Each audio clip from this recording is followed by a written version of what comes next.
पहिली आणि महत्त्वाची, आपला एमर्जन्सी फंड तयार करायचा आहे. 3 ते 6 महिन्याचा एमर्जन्सी फंड आपला असणं गरजेचं आहे. त्याचसोबत सेकंड आणि मोस्ट इम्पॉर्टंट, आपल्या फॅमिलीचं प्रोटेक्शन म्हणजे टर्म इन्शुरन्स असणं आपल्याकडे गरजेचं आहे. आपल्या फॅमिलीचा इंडिव्हिज्युअल हेल्थ इन्शुरन्स असणं गरजेचं आहे. थर्ड आणि मोस्ट इम्पॉर्टंट, तुमच्या मुलांचे एज्युकेशन, हायर एज्युकेशन, ग्रॅज्युएशन असेल, पोस्ट ग्रॅज्युएशन असेल, त्यांची फ्युचर व्हॅल्यू काय आहे ती पहिले जाणून घ्या. त्या अकॉर्डिंगली इन्व्हेस्टमेंट करायला सुरुवात करा.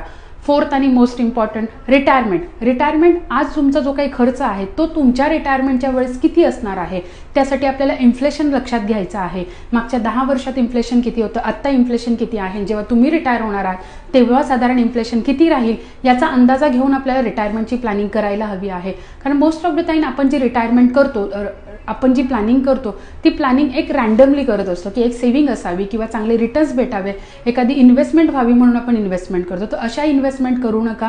प्रत्येक गोष्टीची एक प्रोसेस असते, ती